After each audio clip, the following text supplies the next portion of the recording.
here we are, episode 6 of series 2, the last in the series, and I'm off into the big smoke. Capital city, London.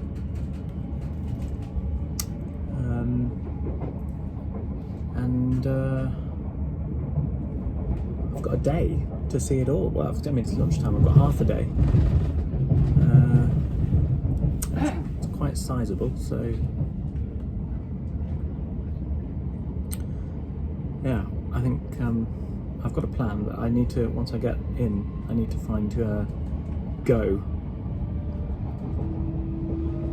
So if I can locate Go, then I should be alright, I think. I've got a route.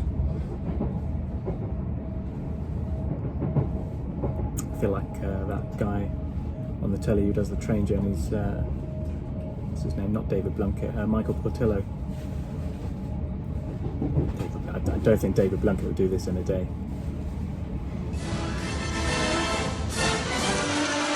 Consider yourself at home.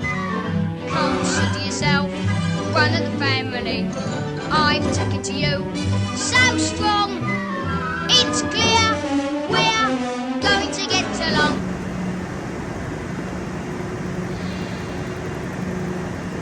Well, here I am at Liverpool Street Station, and I actually have to pass back through here along my route through London today, which is a bit annoying. But never mind, doesn't matter.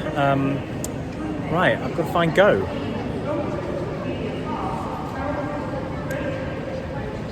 I've no idea. Using this vintage map of London, I managed to trace the whereabouts of Go, which is now a convenient co-op mini-store. Well, here it is, found it at last. So from here it's onto Old Kent Road, which I presume is somewhere nearby. Let's go. Go. My planned route will allow me to take in the breadth of London's economic and cultural diversity, starting with Old Kent Road, London's worst street, passing through Community Chest, Whitechapel Road, Income Tax, King's Cross Railway Station, the Angel Islington, Chance, Rhodes Euston and Pentonville, before stopping off for a chat with a local felon. From then on, property prices suddenly double as I head round the corner to Pall Mall, British Gas, other electric companies are available, Whitehall and Northumberland Avenue, the oft mispronounced Marylebone Station, Bow Street, another Community Chest, Marlborough Street and Vine Street, at which point I collect all the money from the middle before continuing. Then it's off down the Strand, or just Strand, to find Chance and probably have a banana, continuing to Fleet Street and Trafalgar Square, leading on to the once great Fenchurch Street Station. Leicester Square, Coventry Street are next, with a quick stop at a nearby and quite out-of-place waterworks before heading to Piccadilly. Then it's on to Regent Street, taking care not to get caught by the Rozzers. Then Oxford Street, yet another Community Chest, Bond Street and Liverpool Street Station, where I've just come from. On to another Chance, Park Lane, Supertax, although I'm a teacher on MPS, so I'll probably never have to pay that. And finally, Mayfair.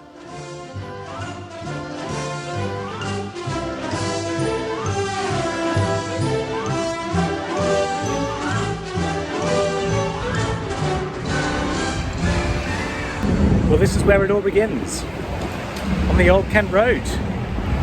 The first property on the Monopoly board.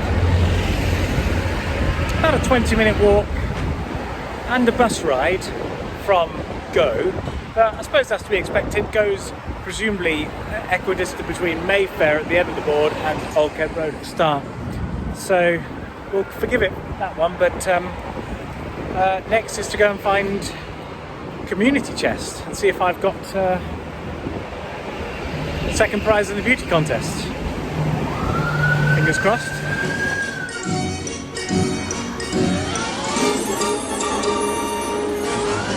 Not knowing where or how to find Community Chest, I settle for a cup of tea at this cafe, owned and run by who I presume to be a pillar of the local community, Ozzy.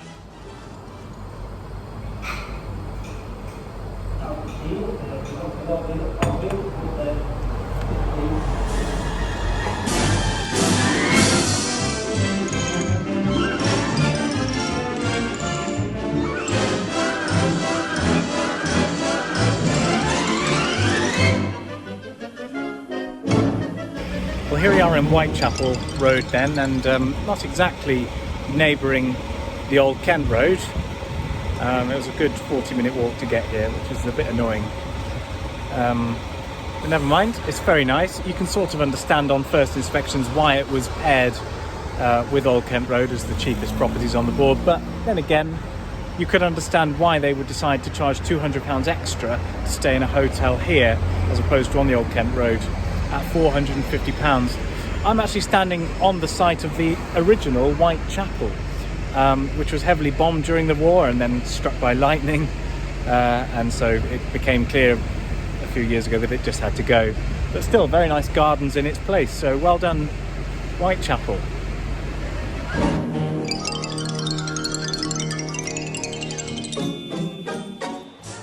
Well, if you're unlucky enough to roll a 4 on your first go, then this is where you're going to land. HM, Revenue and Customs, and this is where you're going to pay your income tax. And that's going to cost you £200. So, don't roll a 4.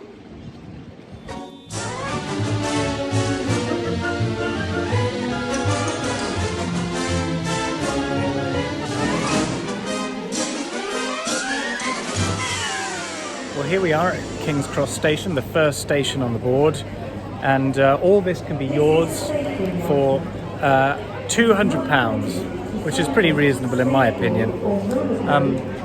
Now, quite annoyingly, the next stop is the Angel Islington, which you access via Pentonville Road, and then you've got to go to Euston Road, which means going back along Pentonville Road, back the other way, past King's Cross again, and then the next stop is Pentonville Road, so you're going to go back past King's Cross again to Pentonville Road. So it's a bit annoying. I don't know who designed the board, but they didn't think that one through. And amidst all of that, you've got to find chance. Well, there's good news and there's bad news upon my arrival at the Angel Islington. The bad news is that if you're looking to build houses or a hotel on it, you're going to be gutted, as the Angel Islington is not actually a street at all. The good news is that if you're looking for a cheap pint in London, this is the place to come, as the Angel Islington is in fact a Wetherspoons.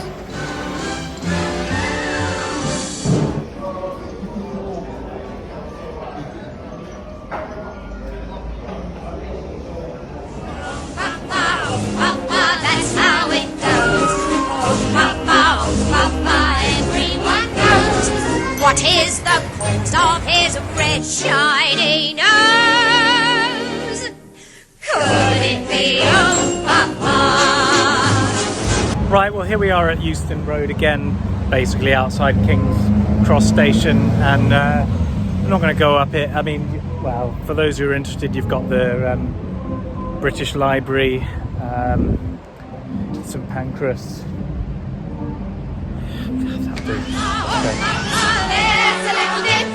Singing in the city, especially when they've been on the gin or the beer. Right, here we are then, Pentonville Road. I mean, this is the third time I've seen it now. It's much the same as I remember.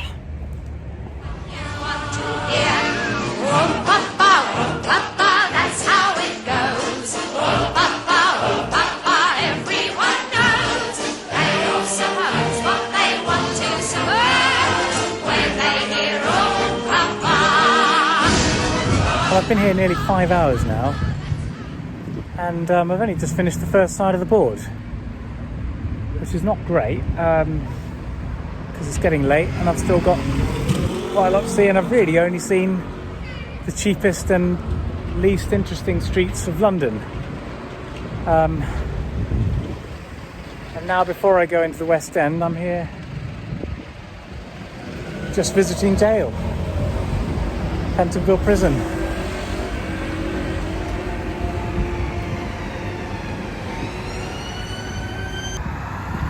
There's the prison wall, getting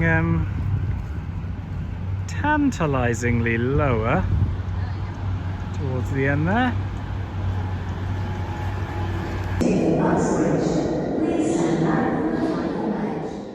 But surprise, surprise, far from being just round the corner, the next street on the board is far from being just round the corner. Time to hop on the tube and head for the West End. Just going to change the Oliver tape for something a bit more contemporary.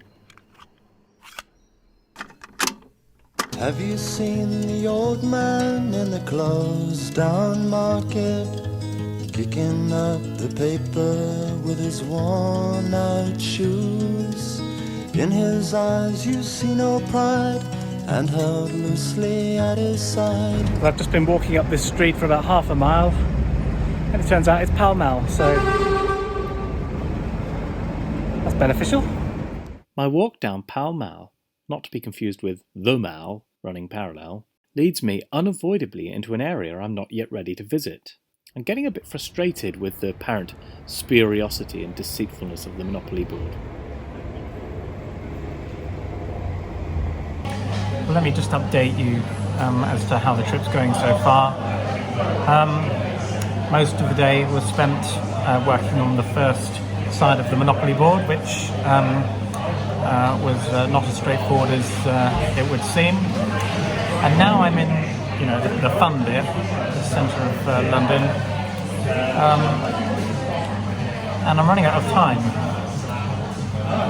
And all the streets are quite close together, but they're all in the wrong order. Monopoly would have you believe that you could just skip from one to the other fairly easily. It's not true. And I've been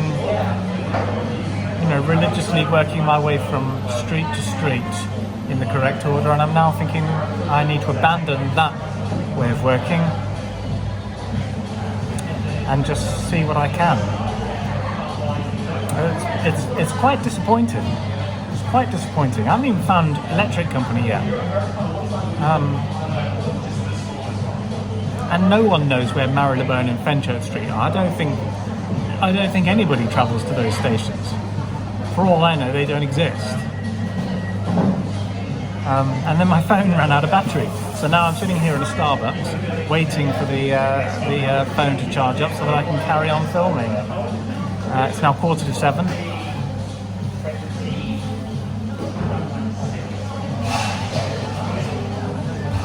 I feel a little bit let down by Monopoly, I must say. Trafalgar Square, named after the battle in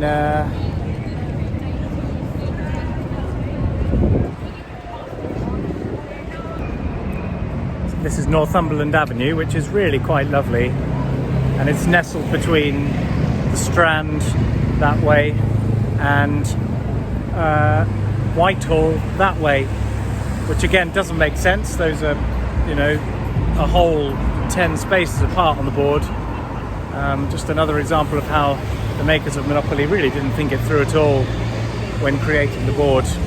So how can you tell me you're lonely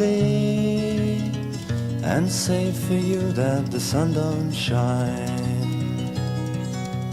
Let me take you by the hand and lead you through the streets of London, show you something to make you change your mind. You can see behind me the adoring fans all lining up to get a glimpse of 10 Downing Street, which is just over there.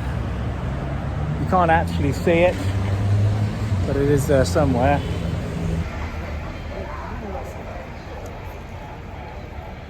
Westminster Abbey and the Houses of Parliament down there, but I can't be bothered.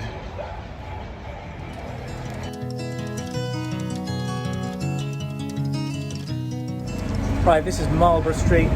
I don't know anything about it, and I don't want to. Look at it, it's a mess.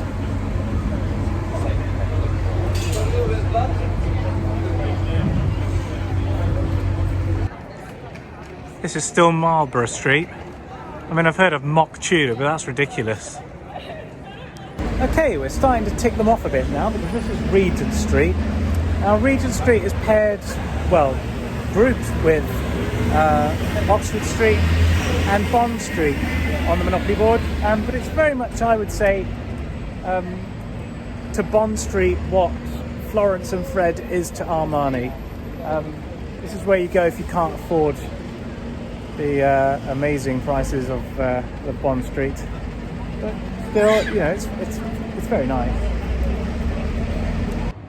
Well, this is Bond Street. I mean, it's got Versace, it's got Cartier, it's got all the things that Regent Street really couldn't afford to have, and that's why it's the slightly more expensive one of the three. Yeah, this is a bit of all right, this is. But don't worry, even Bond Street has cheap knockoffs. Can't afford Armani? Try Narmani. Well, here we are, we've made it to Park Lane. Very much more lane than park by the noise, I'm sure you can tell, but that's better. What about Mayfair, you ask? Well, this brings me to my final observation about the Monopoly board and its many failings. Mayfair isn't actually a street, of course, it's a whole area which encompasses Park Lane, Piccadilly, Regent Street, Oxford Street, Bond Street, you name it, it's probably in Mayfair.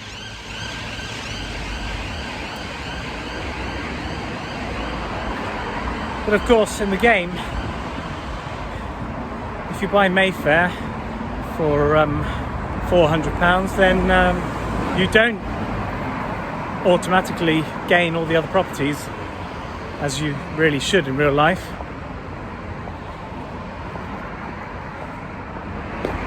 I mean, when you think about it, you're going to be paying a lot more than £400 for Mayfair, surely. I mean, it's massive.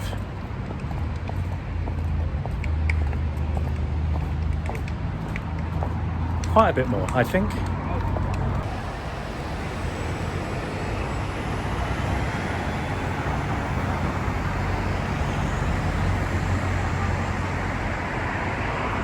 Yeah, it's not as nice as you'd expect, actually, is it? Have you seen the old girl who walks the streets of London? Dirt in her hair and her clothes in rags. She's no time for talking, she just keeps right on walking, carrying her home in 2 carrier bags. This is Vine Street. I mean,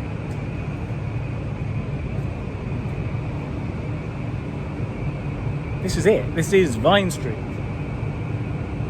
It's horrible. This is like the best property to buy on the board. It's the first one where a hotel will cost you £1,000 if you land on it.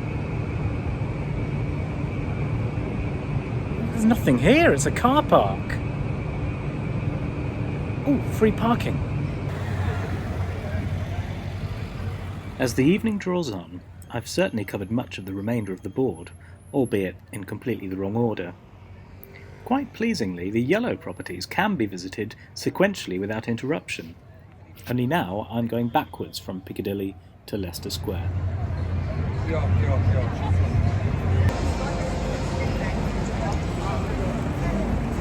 This is Coventry Street.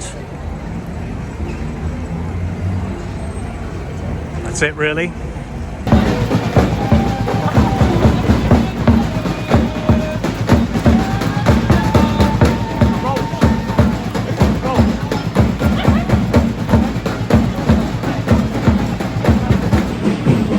I mean, if you didn't have your sat nav on, you'd think you were in Rio de Janeiro.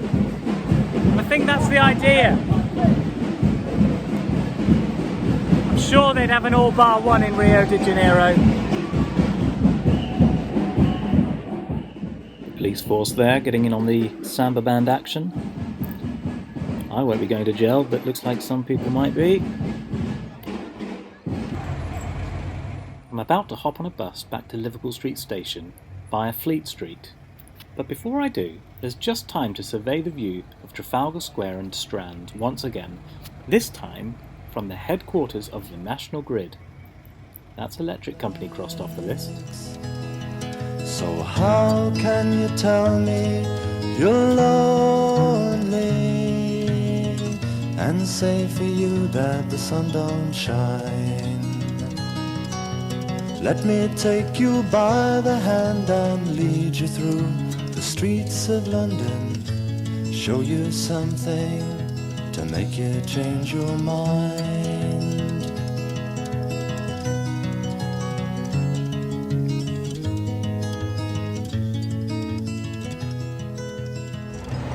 Well, here we are back at Liverpool Street, the last station on the board, and I didn't manage to get to all of them, but that's okay. I'll still get 50 quid if people land on this one or King's Cross, so I've done pretty well. All that remains is to get on the train and head back home. Actually, when you add it all up, I've done pretty well today. I've been south of the river. I've walked along Pentonville Road 3 times. I'd never seen or been near a prison in my life before I did this series, and now I've seen 2. And I've visited almost all of the Monopoly board squares. What didn't I do?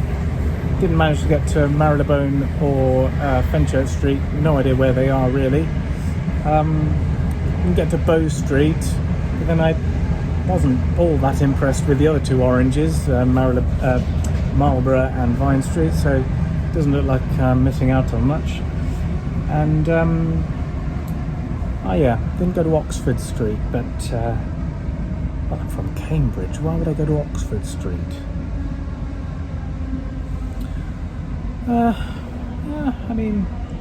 The only downside really is that it all just took so long. I didn't have time to stop and actually do anything, so I spent most of the day walking at a fairly brisk pace, and I'm pretty tired as a result. However, we are now approaching Harlow Mill. We're now Please approaching mind the gap between the train and the platform edge. Harlow Mill. Let me take you by the hand and lead you through the streets of London, show you something to make you change your mind.